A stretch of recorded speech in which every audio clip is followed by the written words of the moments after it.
lecture du jeu, quelle intervention de la part d'Olivier Verdon.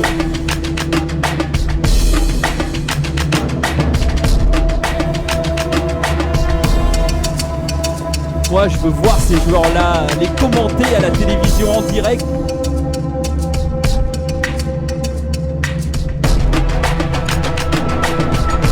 Allez, le centre, il est bon avec la tête. Le but de la victoire inscrit. Oh, quel but! Quel but! Ah mais il est clair qu'ils ont fait un superbe match et n'ont pas volé leur victoire.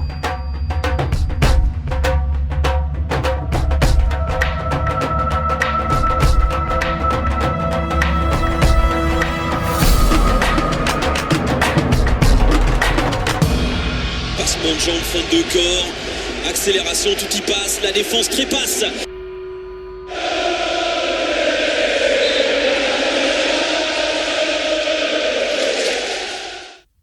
Merci à vous, merci du travail qui est fait.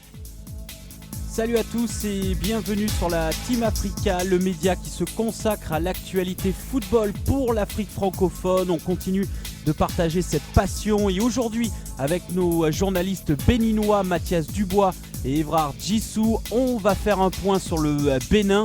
Ce sera suivi de l'interview d'un écureuil. Salut Mathias, comment ça va ? Salut Anthony, salut à toutes et à tous. Je vais super bien et j'espère que tu vas aussi bien de ton côté. Ah oui, tout va très bien. Et toi, Évrard, comment ça va ? Ouais, bonjour Anthony, bonjour à tous et bonjour à toutes. Je vais également très bien. Ça peut être la belle forme ici à Cotonou ou chez moi. Allez, on va donner le coup d'envoi de ce direct 100% Bénin et on commence avec la nomination d'Adolphe Ogouillon au poste de directeur technique national. Alors Mathias, explique-nous tout. Au lendemain de mon anniversaire, la nouvelle qui tombe est très peu reçue par le public sportif béninois. C'est la nomination d'Adolphe Ogouillon, pas intérim au poste de DTN. Adolphe Ogouillon, très peu connu du monde sportif, mais détient quand même une expérience et un palmarès très élogieux, j'allais dire, autant pour moi j'y arrive quand même, avec 86 sélections au sein de l'équipe nationale. En 1984, il a joué la Ligue 2 avec Broye avant de connaître la 3e division à Beaune. L'essentiel à retenir est que l'homme est d'un très bon pédigré avec un parcours riche et plein d'expérience. D'accord, Évrard, tu en penses quoi ? Ouais, justement, c'était un grand pas, bon, je dirais un semblant de grand pas que la Fédération béninoise de football a fait. Et quand je prends d'abord, je vais d'abord partir du processus de sa nomination. Moi, je suis un peu déçu parce que quand on prend le processus, on a été tous à applaudir au début, dès que le processus a été annoncé. Ben, je me suis rendu compte, on s'est rendu compte tous que à un moment donné, le processus n'a pas été respecté. Qu'est-ce qui n'a pas marché? On ne sait pas. Est-ce que c'est la FBF qui a changé, la Fédération béninoise de football qui a changé les règles au cours du jeu? On ne sait pas. On ne sait pas si c'est le comité, sinon voilà, le comité qui a été mis en place par cette fédération-là pour conduire à une nomination de la DTN. On ne sait pas si c'est ce comité qui a été défaillant. On ne sait pas. Et moi, je suis un peu déçu parce que quand vous annoncez quelque chose et vous ne respectez pas, c'est pas bien. Et là, je crois que la FBF, la Fédération béninoise de football, nous doit absolument des explications. C'est vrai, on a finalement accouché d'une petite souris, mais je crois que le Bénin peut faire mieux. Et quand je prends maintenant le nommé, je veux parler du désormais DTN, du directeur technique national qui a assisté de coach. Je crois que c'est des gens qui connaissent bien le domaine. Et comme Mathias l'a dit tout à l'heure, Adolphe Ogouillon, c'est un coach, un tacticien qui n'est pas son premier essai. Il a fait ses preuves Non seulement au Bénin, il a commencé au Bénin, il a fait la France, il a parcouru beaucoup de catégories d'âge et je crois que c'est un homme vraiment expérimenté. Et comme j'ai coutume de le dire déjà sur plusieurs chaînes de télé, c'est un tacticien très impressionnant, un tacticien très expérimenté. Et je crois que avec le temps, on aura à voir ce qu'il pourra faire. Si c'est le parcours, l'expérience, je crois qu'il en a. Et comme on le dit souvent, c'est à l'œuvre qu'on reconnaît l'artisan. Une fois sur le terrain, on va voir le job qu'il aura à faire. Et je crois qu'on sera tous appréciés. Mais je tiens à dire quelque chose. Le Bénin 4 finaliste se veut désormais professionnel. Si le Bénin a été en quart de finale, c'est que nous devons oublier certaines attitudes. Et ce n'est pas une première de cette fédération béninoise de football. Nous rappeler en un temps récent, il y a eu un recrutement, je ne dirais pas un recrutement, il y a eu un poste à promouvoir. Ils ont lancé l'avis d'appel d'offres où les gens devaient se positionner et il y aura normalement un processus qui n'a pas été un grand respecté. Donc la FBF a récidivé. Je crois que on doit laisser ces vieilles habitudes-là et finir avec l'amateurisme à grande échelle. Et je crois qu'une fois que tout cela serait laissé, le Bénin va prendre vraiment, parce que c'est contraire à tout ce que veut le gouvernement du président Patrice Talon et son ministre Oswald Omeki. Et je crois également que quand on dit qu'il est intérimaire, moi je suis encore un peu choqué parce que on dit d'abord que le processus n'a pas été respecté, mais on accouche d'une petite urine, on dit qu'il est intérimaire. Ça dit que demain il peut être encore sauté. On ne sait pas. Et on me dit, la fédération béninoise nous informe que c'est pour régler, pour se mettre en règle par rapport à la FIFA. Donc c'est la FIFA qui a contraint la FBF à finalement nommer. Je ne sais pas, c'est pas bien. Il faut que le Bénin 4 finaliste de la CAN Égypte 2019 passe à la grande échelle, passe à la vitesse de croisière. Et je crois que dès qu'on aura fait les choses en ordre et respecter les choses, je crois que le public sportif n'a pas vraiment apprécié. C'est vrai, on a désormais une DTN, c'est ce qu'on veut, mais je crois que beaucoup, le monde sportif béninois n'a pas vraiment apprécié. Donc, je crois que nous pouvons faire mieux, le Bénin peut faire mieux. Il faut qu'on soit conscient de tout ce qu'on veut et qu'on respecte les règles. Il ne faut pas changer les règles au cours du jeu. Donc, c'est ça, Mathias et Anthony. D'accord, alors on va parler maintenant du championnat. Le 15 juin, c'est la date butoir de la fédération pour décider de la reprise ou non du championnat. Alors Évrard, est-ce que tu peux nous en dire un petit peu plus ? Oui, la FBF s'est réunie, je crois bien, le 9 mai dernier à son siège à Porto-Novo. Et au bout de plusieurs heures d'échange, rien n'a été décidé, rien de concret, je vais dire.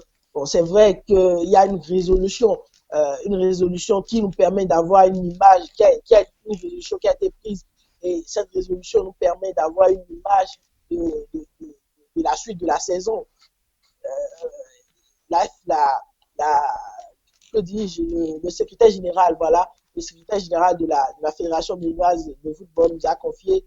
Je vais redire tout simplement ce qu'il a dit, pas exactement, mais il dit que si jusqu'au 15 juin prochain, la situation, la crise sanitaire ne s'améliore pas, c'est que la saison 2019-2020 serait considérée comme annulée et la FVF, son comité exécutif va se réunir à nouveau pour décider des représentants, pour désigner les représentants aux compétitions africaines. Je veux parler notamment de la Coupe CAF et de la Ligue africaine des champions. Et après ça, il faut dire également qu'il n'y aura pas de montée, qu'il n'y aura pas de descente. Tout le monde sera à son juste titre la saison prochaine. Ça serait également la même chose. On reprend comme ça. Ça serait juste qu'il y aura de nouveaux représentants qui seront désignés parce que le classement actuel ne permet pas aux mêmes représentants de pouvoir de pouvoir se positionner sur la scène continentale pour représenter le délai. Donc je crois que la FDF devrait déjà décider du sort de la saison. Même si la situation s'améliore, aujourd'hui on a connu une régression par rapport au cas confirmé de coronavirus. Si la situation s'améliore, je crois que le football ne doit pas de sitôt reprendre. Il faut ranger la passion parce que la santé au-delà de tout est primordiale. Il faut pas exposer les joueurs à ce risque, de contamination. On ne sait jamais, on va me dire que l'Allemagne a repris, la Bundesliga a repris. On me dira que les joueurs peuvent jouer à huis clos. Mais je crois que la passion ne se vit pas comme ça. Il faut aller sur le terrain. Nous, reporters sportifs, quand nous rencontrons sur le terrain, nous sommes sur le terrain, nous faisons le direct, nous faisons beaucoup de choses, nous vivons en direct, nous vivons ces émotions-là. Je crois que la FDF peut normalement déjà annuler cette saison et permettre à elle-même de mieux se préparer pour l'après-Covid, pour que déjà la saison prochaine, qu'il y ait de nouveautés, qu'il y ait des choses à revoir, pour que tout aille encore plus bien. Maintenant, si la FDF, parce que je ne serai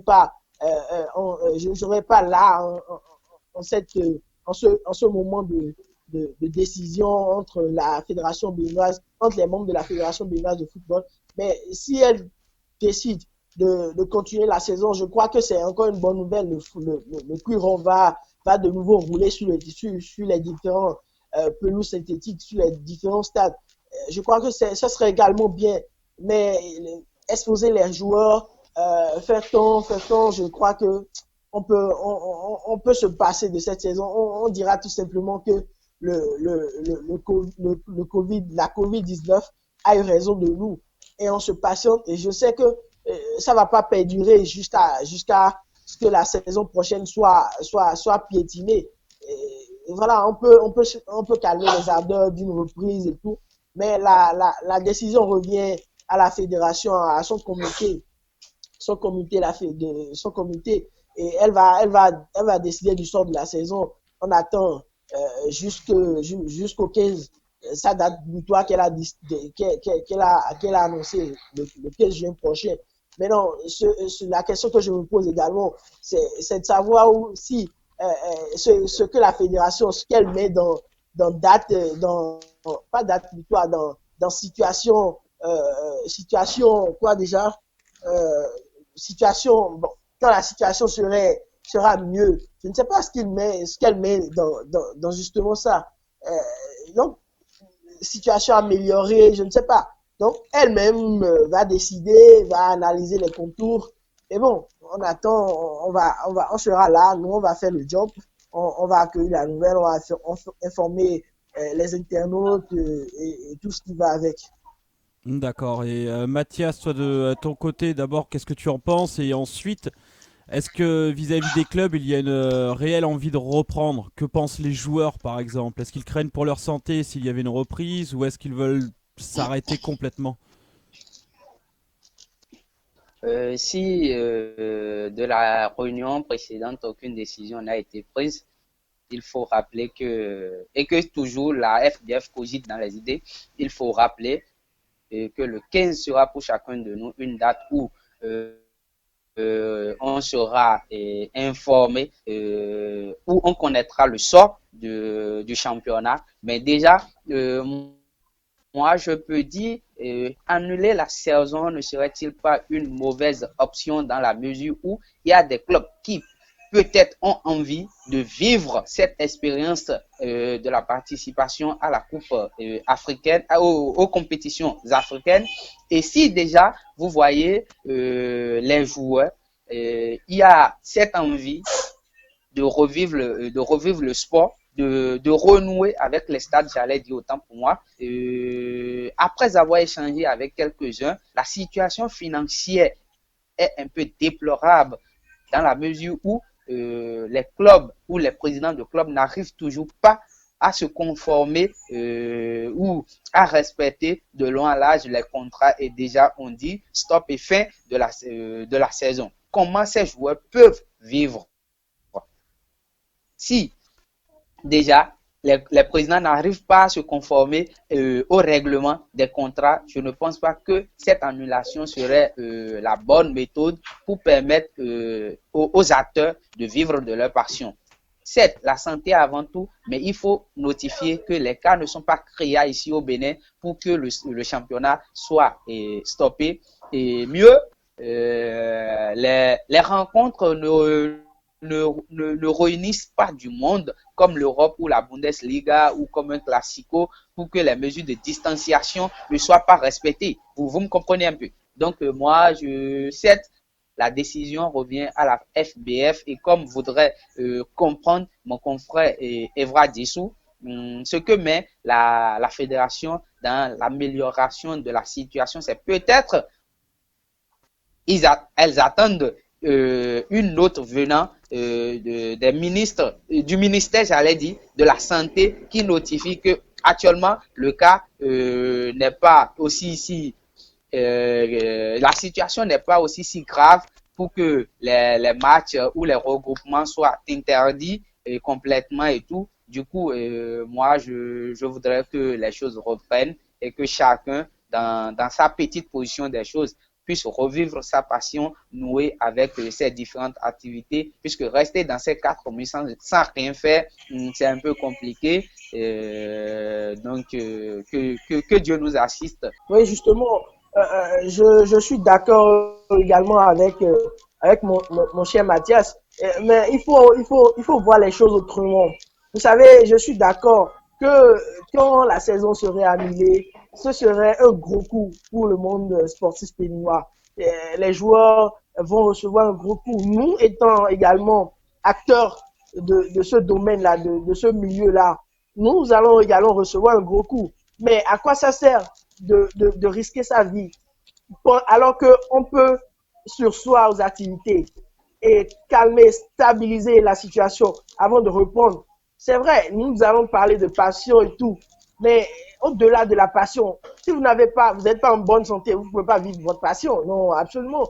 Donc, je crois que c'est dans cette option-là, moi, je me lance et je dis que la fédération doit pouvoir bien réfléchir et moi, je proposerais à cette fédération de carrément annuler cette saison, de désigner les représentants en compétition africaine et pas de montée, pas de descente et tout le monde revient déjà la saison prochaine, préparer l'après-Covid et reprendre cette nouvelle saison de manière plus extraordinaire en y apportant de nouvelles touches, de nouvelles contributions, une nouvelle réorganisation et pour que ça soit bien et que ça soit également applaudi du public sportif. Donc, c'est ce que j'ai à dire de plus en fait. Non, moi je pense personnellement que ça dépend aussi du gouvernement. Dans le sens où, par exemple, aux Pays-Bas, si la saison a été arrêtée, c'est parce que le gouvernement a dit pas de larges rassemblements et de sport de contact jusqu'au 1er septembre. Idem pour la France. La Belgique a suivi. Hier, les Anglais sont retournés à l'entraînement, mais c'est aussi avec l'aval du gouvernement. Est-ce que le gouvernement béninois lui-même s'est exprimé sur ce sujet-là, Mathias ? Le gouvernement ne s'est pas encore exprimé sur ce sujet dans la mesure où toutes les activités liées à des regroupements sont toujours suspendues. Mais il faut notifier ou rappeler à tous qu'aujourd'hui, la pandémie du coronavirus fait partie déjà de notre quotidien. Même si on a arrêté toutes les activités sportives, il faut dire, dans 2 mois ou 3 mois, on n'a pas la situation, on n'aura pas le contrôle de la situation, puisqu'elle fait partie déjà de notre quotidien. Donc, le mieux serait de se statuer, réorganiser les choses tout en respectant les mesures drastiques ou les mesures barrières et ne pas mettre fin à la saison footballistique. Place maintenant à ce que nous appellerons l'instant interview et je vous ai préparé un petit jingle amusant avec quelques déclarations insolites que vous reconnaîtrez peut-être. Ensuite, nous vous présenterons notre invité. Mais est-ce qu'on peut parler d'un match raté côté Montpellierin? Jeter à la merde. Qu'est-ce qui manque encore pour franchir un palier, pour franchir un cap dans ce tournoi? Je sais pas, je m'en bats les couilles. Je pense qu'il n'y a que moi qui étais nul. You were playing badminton. Badminton. Putain, je loupe mon dégagement, je fais n'importe quoi, je me prends des buts et tout ça, c'est trop nul. Des questions, tu me poses toujours des questions hors du commun, quoi. Mais non, parce que t'es vraiment le bouffon des journalistes. Notre invité est né le 5 octobre 1995 à Clamart, en région parisienne. Passé par Angoulême et les Girondins de Bordeaux, il fournit une superbe saison 2018-2019 avec Sochaux en Ligue 2 pour ensuite signer au Deportivo Alavés, un club de la Liga espagnole. Envoyé en Belgique en prêt au sein de l'AS Eupen, il fournit des prestations plus que convaincantes et poursuit sa montée en puissance. Le 24 mars 2017, il faisait ses grands débuts avec la sélection nationale du Bénin. Toujours calme et lucide, il incarne un exemple que devrait suivre notre jeunesse, car il est ce qu'on peut appeler un vrai professionnel, aujourd'hui incontournable au sein des écureuils. Voici pour vous Olivier Verdon. Bonjour Olivier et bienvenue sur la Team Africa. Merci de nous accorder votre temps. Comment allez-vous? Bonjour à tous, ça va très bien et j'espère que de votre côté aussi. De mon côté, ça va très bien, merci. La pandémie du coronavirus est très difficile pour tout le monde. Comment est-ce que ça vous affecte en tant que joueur?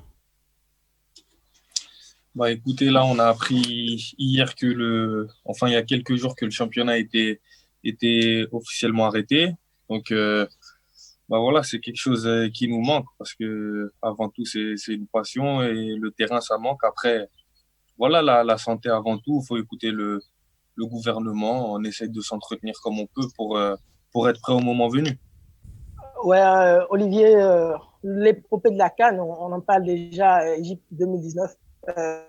C'était une épopée où tout le Bénin particulièrement a été révélé. On ne va pas l'oublier de sitôt et ça va rester toujours gravé dans les annales du sport béninois. Alors, dites-nous comment vous avez vécu cette expérience, nous racontez-nous un peu. Ouais, c'était vraiment des moments magiques. C'était des moments magiques que je ne suis pas prêt d'oublier et que je n'oublierai jamais. Comme vous avez vu, on a fait un beau parcours. On savait que notre équipe, elle avait des qualités. On était confiants. Et en même temps, tout le Bénin nous a porté. Les 11 millions de Béninois nous ont portés à travers le monde. Donc franchement, c'était quelque chose de positif. Comme vous avez vu, on n'avait jamais passé les phases de poule et on s'est retrouvé en quart de finale là, contre le Sénégal. Donc voilà, maintenant c'est derrière nous, ça reste dans la tête, mais on a des prochaines échéances encore très importantes pour cette future CAN. Alors, on a vu une vidéo d'avant-match entre le Bénin et le Togo.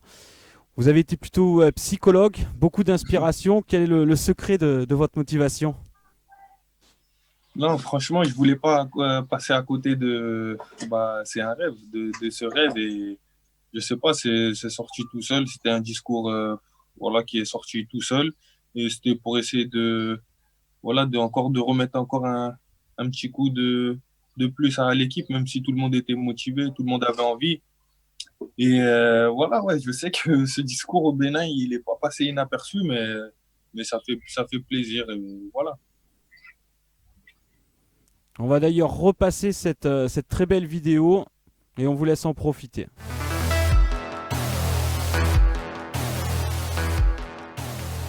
Les gars, on y est, ça fait 4 mois, on attend. On est à 90 minutes, les gars, c'est rien dans une vie.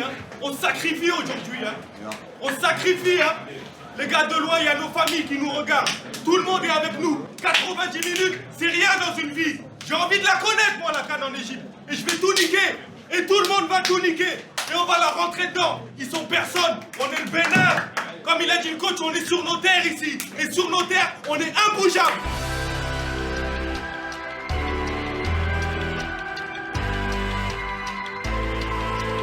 Maintenant, on va parler de votre saison en club à l'AS Eupen en Belgique, où j'ai eu personnellement le bonheur de vous commenter à la télévision. Que pensez-vous d'abord de la Pro League du championnat belge? Franchement, c'est une très bonne surprise. Et j'avais déjà eu quelques échos de ce championnat parce que j'avais eu deux coéquipiers à Bordeaux qui sont passés par Zult, qui sont Lucas Leraguer et Swalio Maïté. Du coup, ils m'avaient dit du bien de cette Pro League et franchement, je trouve que c'est un championnat complet, tant physiquement, techniquement et tactiquement. Du coup, c'est bien. On sait que c'est un championnat aussi qui est regardé et puis ça peut être un tremplin. En tout cas, c'était une très bonne surprise et je suis vraiment content d'être passé ici.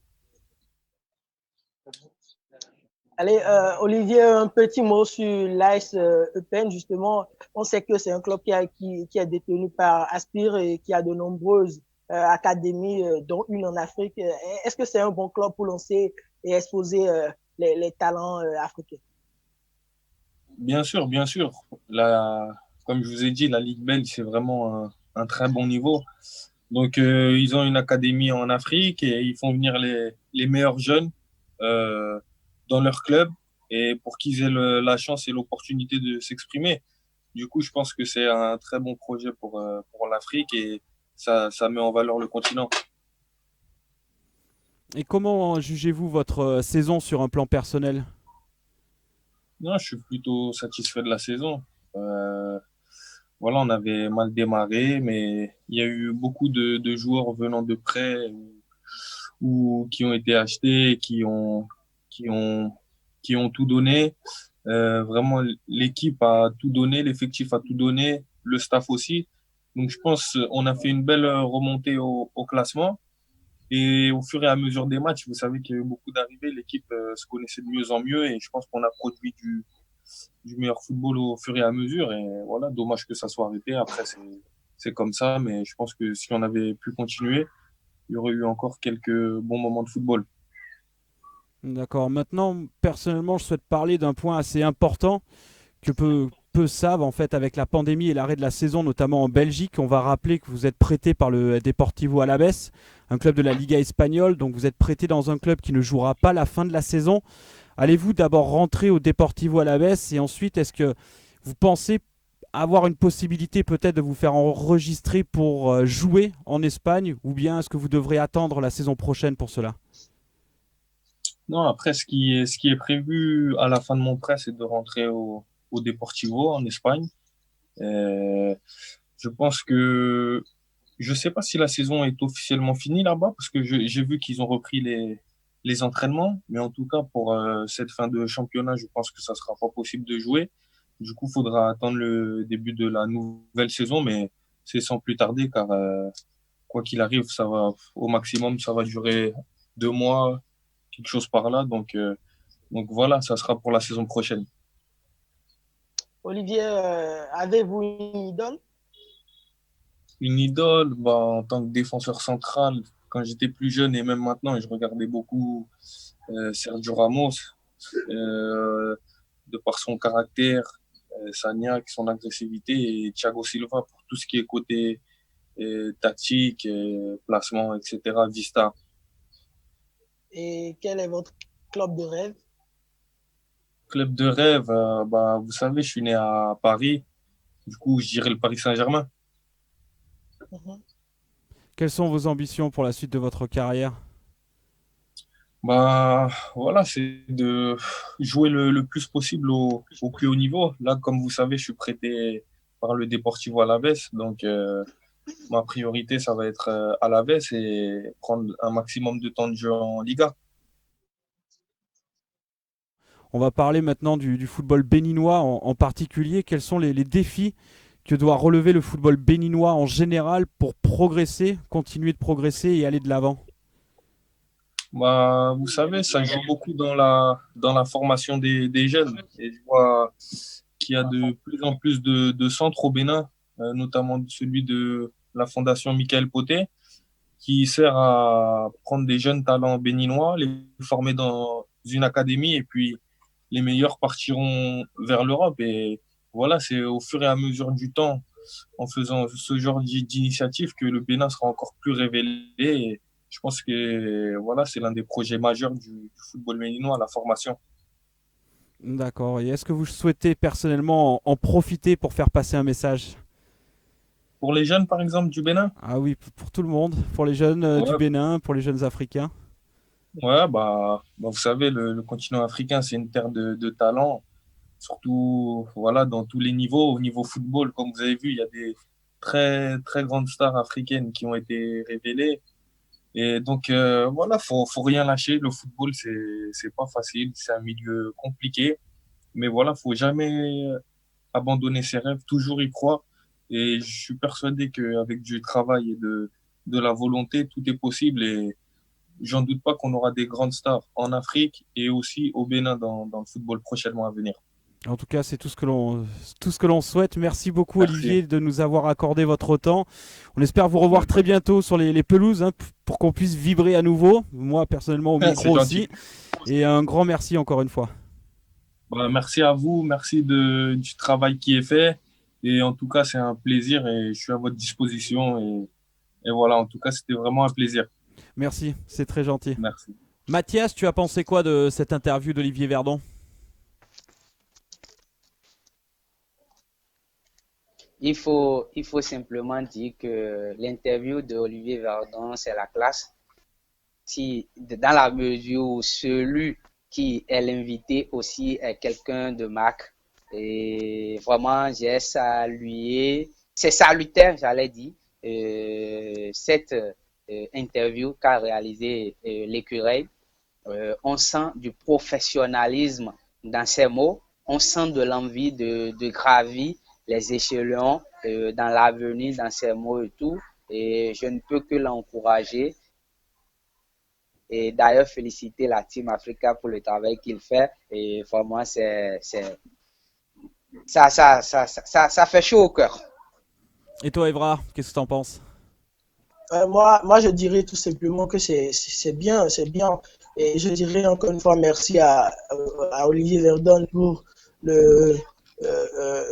la disponibilité qu'il nous a accordée. Je crois que nous serons ensemble également pour d'autres fronts, en fait. D'accord, et bien en tout cas, merci à vous deux, hein, pour votre participation. On se retrouvera très bientôt, hein, pour d'autres éditions 100% Bénin. Donc, Évrard et Mathias, encore un grand merci à vous aussi. Merci à toi aussi, Anthony, pour tout le temps. Merci à toi.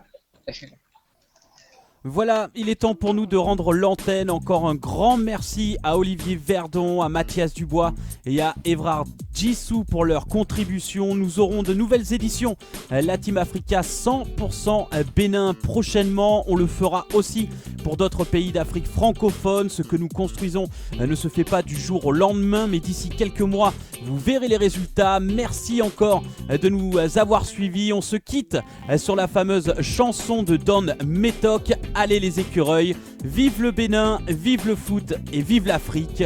Je vous souhaite une excellente soirée à toutes et à tous. À très bientôt sur la Team Africa. Salut à tous.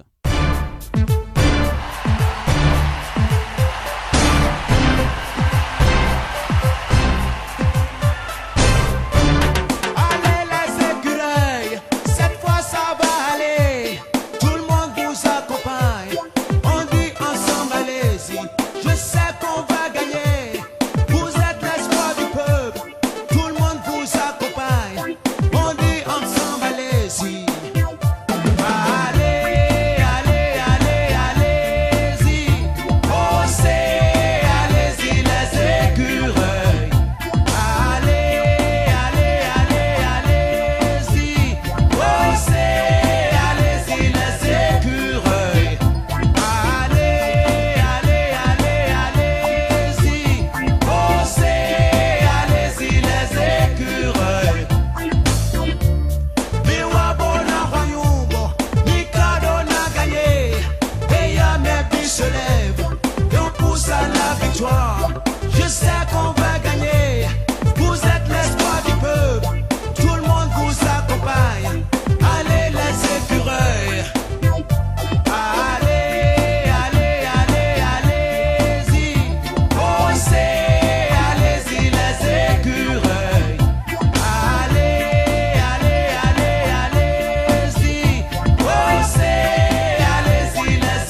Quelle lecture du jeu, quelle intervention de la part d'Olivier Verdon.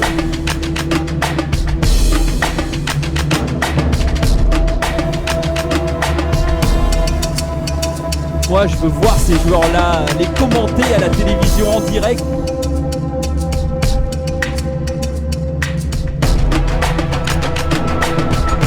Allez, le centre, il est bon, avec la tête, et le but de la victoire inscrit.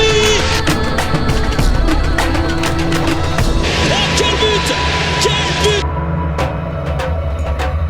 Ah mais il est clair qu'ils ont fait un superbe match et n'ont pas volé leur victoire.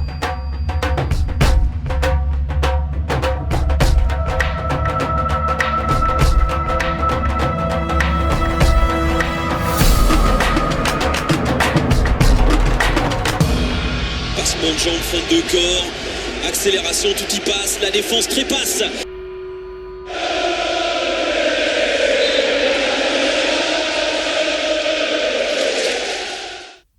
Merci à vous, merci du travail qui est fait.